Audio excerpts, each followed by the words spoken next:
Takže miesto a čas pre street foto.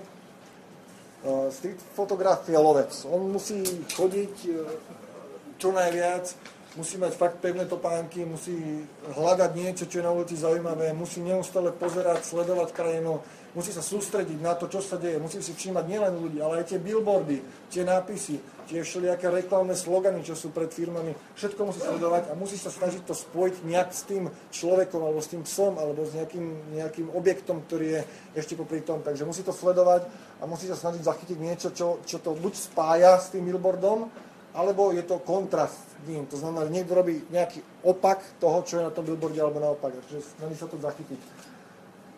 Ideálne miesta sú tie, kde, aspoň ja osobne rád fotím, kde je čo najviac ľudí. To znamená nejaké podujatia, koncerty, nejaké predstavenia v meste. Tam, kde je dav ľudí, tam sa fotí najľahšie, lebo čím viac je ľudí, tým viac môže byť tých rozdujúcich momentov. Takže snažím sa vyhľadávať aj ja osobne nejaké tie miesta, kde je tých ľudí čo najviac a tam je väčšia šanca, že človek niečo zachytí viac. Ale sú miesta, kde to platí presne naopak. Napríklad kde v Španielsku alebo v Portugalsku sú uličky, kde je jednoducho prázdna ulička, ide po tej uličke nejaký človek starší a je to výnimočná fotografia, krásna fotografia, je tam zachytený ten rozdujúci moment, ale na tej fotke je ten človek sám, nikto okolo neho není, takže nie vždy platí pravidlom to, že dav ľudí je dobrý, ako kde.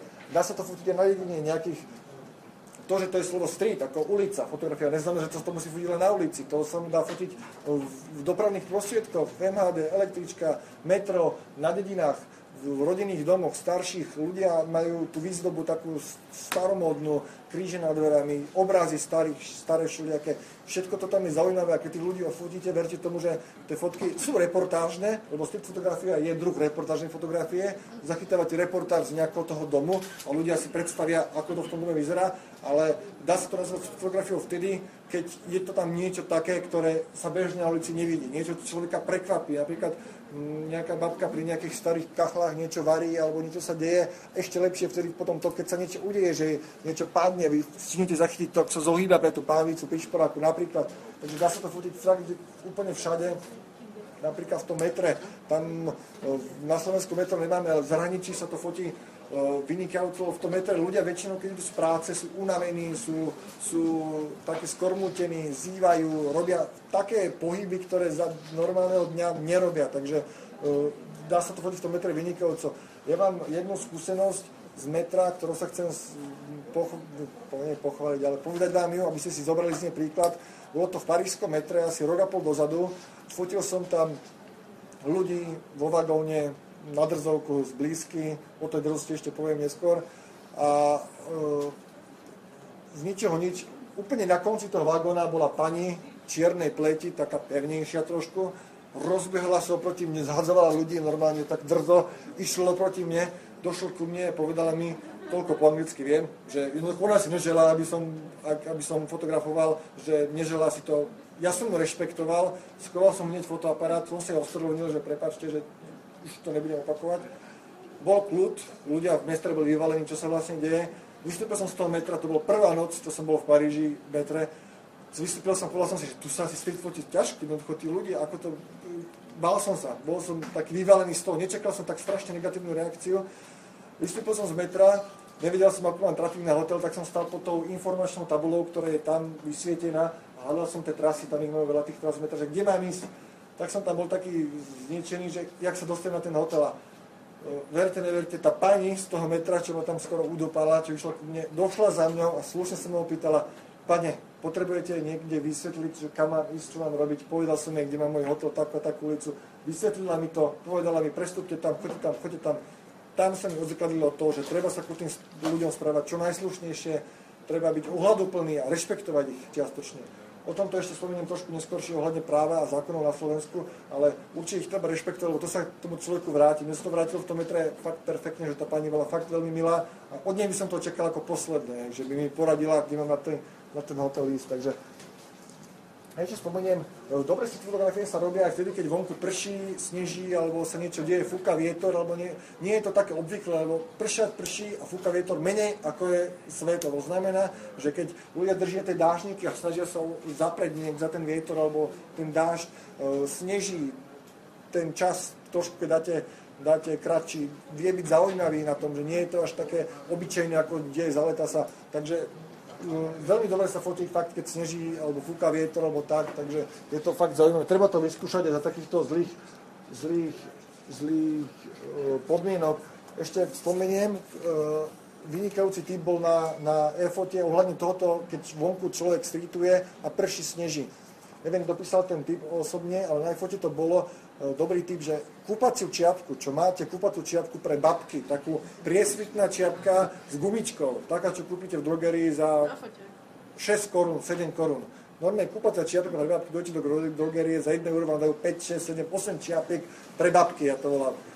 Tá čiapka sa krásne dá nasadiť na clonu, keď máte na objektíve clonu, nasadíte na clonu, preletete cez celé telo a fotíte za dažďa. Dá sa to, nemusíte mať nejaké vodeodolné telo, nejaké vyššie triedy, fotíte s nejakou slabšou technikou, alebo prevlečete to cez tú clonu na telo a dá sa fotiť za úplného dažďa a telo je úplne suché. Takže to je vynikajúci typ, ktorý používam denne. Takže táto fotografia, tiež je to v podstate rozhodujúci moment a zasa spojenie živého a neživého objektu. Fotil to taliansky street fotograf Donato Bucacella, ktorý si počkal pred tým billboardom tej pani a odfotil toho pána akurát v tom správnom momente, kedy sa prechádzal okolo toho billboardu a ako keby mu tá žena dávala pusu na tvár. Takže toto je tiež ten rozhodujúci moment, ktorý je tam. Ako sa správať, ako pristupovať k ľuďom na ulici. Takže hlavným objektom street fotografie sú tých obyčajných cudzí ľudia. Preto sa treba správať tým ľuďom čo najslušnejšie. Treba s nimi komunikovať. Komunikácia je základ toho všetkého. Treba sa usmievať. To úsmev slovo by som chcel zdôrazniť, lebo to je podľa mňa základ dobrej fotografie, usmievať sa. Hneď ako stlačíte spúšť, usmiejte sa a uvidíte, čo to všetko robí, keď sa vy usmiejete. Ten človek, ktorého fotografujete, hneď sa inak zatvári, hneď buď sa usmeje aj on, alebo sa zistí, čo sa to vlastne deje, ale väčšinou to býva tak, z vlastnej skúsenosti hovorím, ja sa po každej fotografii usmievam. A tí ľudia, poviem fakt, percentuálne cca 95% ľudí sa usmeje tiež a potom už nadviaže tá slovná komunikácia, kedy sa on opýta väčšinou najčastejšie, kde budem uverejnený. Kde budem? Budem v Novom čase, budem v Pravde, budem tam, kde budem.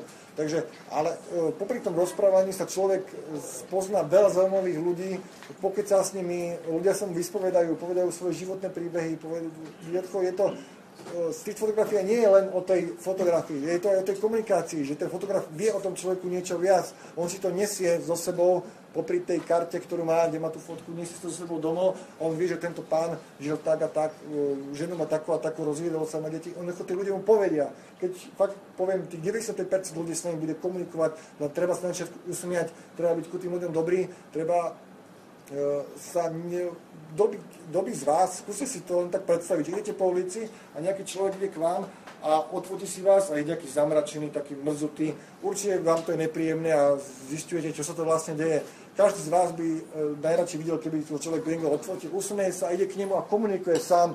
Ten správny street fotograf ide k tomu objektu ako prvý. Nečaká na to. Keď človek niekoho odfotíte, ten človek ostane väčšinou stáť, pozerať, čo sa to deje, prečo ste ho odfotili, bude hlavou a vy ako prvý vyklúčite k nemu a poviete, som street fotograf z Bratislavy, fotím vás preto, lebo máte zaujímavú čiapku, máte klobúk, máte dobré, no alebo niečo, alebo vám poviete mu na rovinu. Jednoducho ste súčasťou toho rozhodujúceho momentu, za vami je billboard, kde najmä tomu nejaká pani je v tureckom sede, poviem blbosť, a vy sedíte v tureckom sede, jednoducho ste súčasť toho billboardu, patríte k nemu, preto som vás odfotil.